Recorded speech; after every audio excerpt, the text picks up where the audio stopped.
Hello everyone, LRon here with part 86 of my Total Terraria World Annihilation. So, good news everyone. The suspicion that Dark Souls 1's servers have been brought back up have been confirmed.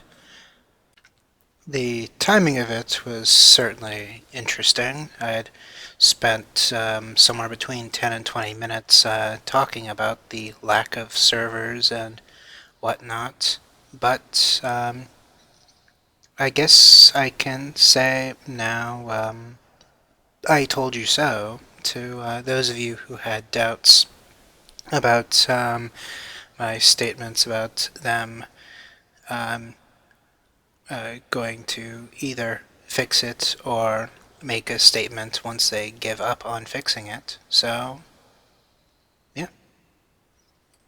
And for those of you that believed me, thank you for placing your faith in me.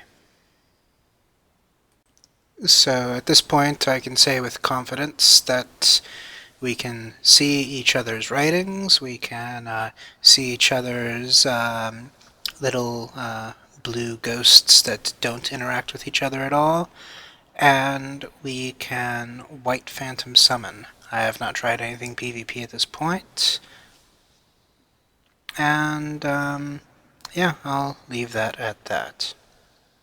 So, back to that Witcher stuff that I was mildly, rudely interrupted on. I was literally voicing over that section as I got the notification that the servers might be fixed.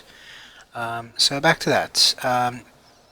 So 2 or 3 years ago, I had played Witcher 1, and I was on either normal or hard, and I was not as refined as I am now. I mean, I did not play Postal 2 and get the OT8 achievement yet. I did not platinum Demon Souls. I did not get dangerously close to platinuming Dark Souls. I guess technically the worthless Steam equivalent of platinuming, but same difference, I guess, technically speaking. Yeah, in terms of workload.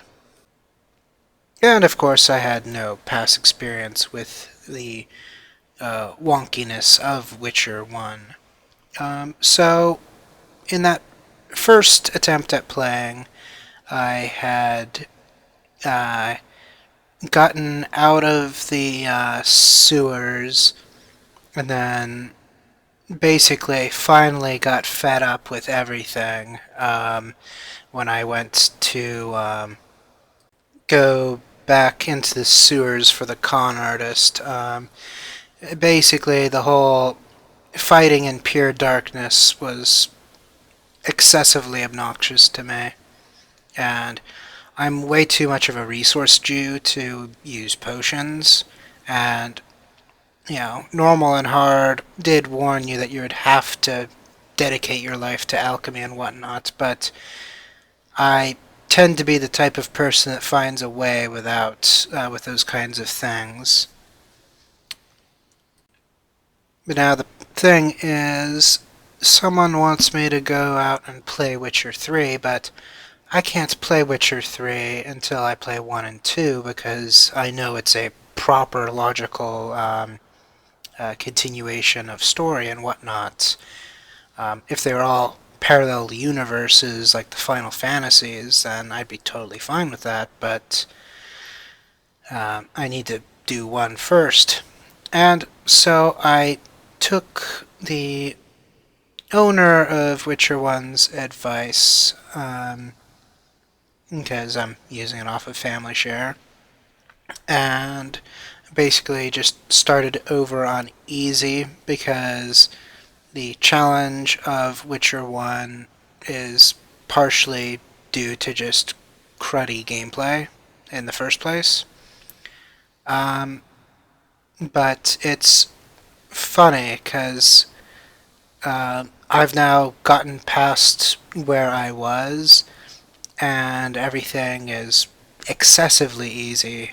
Like, to the point where I'm pretty sure that I had compensated for my pitch black combat to a degree that I would have been able to continue where I left off just fine without problem.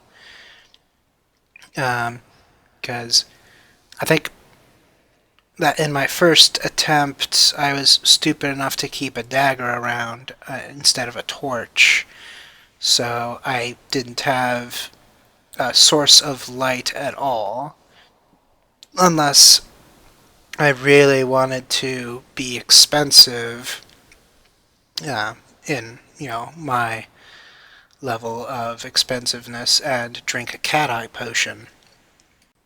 And then also at some point, in this second attempt, I found out that there is a way to make it as if you're holding Alt constantly. Why couldn't Diablo 2 have such a useful thing? That would have been great. So now, all of the little ghouls and whatnot have ghoul above their head, so I can essentially fight blind if I needed to. And then I don't know how I distributed my bronze talents before, but I started off like basically just double downing on Igni, which worked out good for these dark situations because um, I have a really good chance of immolating, and while they're burning, they're producing decent lights. I can actually switch to a sword and do proper damage instead of flailing around with a worthless torch and that kind of stuff. So with the explore with a torch, find a monster, pause, get ready for Igni, unpause, torch him when he gets in range, pause, switch to sword, unpause, mow down. That technique is working exceptionally well, and probably would have been just fine on the difficulty that I originally started the game on. But I'm not going to go back and start over another time. I'm going to just leave it at that and continue with the consequences of that. And it's kind of interesting because I've seen some of the gameplay of 3, just random exploring in the wilderness and fighting wolves and bandits and whatnot, and it's a completely different game from 1. I've heard someone a little more in the know than me describe the controls as mildly Dark Souls-ish for 3, and then 1, on the other hand, is this um, clunky click around, hope that some random obstacle doesn't make you unable to move or attack. Almost as if they created the universe and the story and everything and then put the controls on as an afterthought and completely fucked it up. Which now makes me curious to death on how the control system works in 2.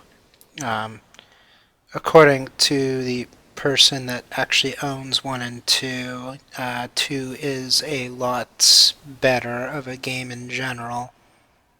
So I'm hoping that they convert the control scheme into, and I don't have to wait all the way until 3 for a control scheme that actually makes sense.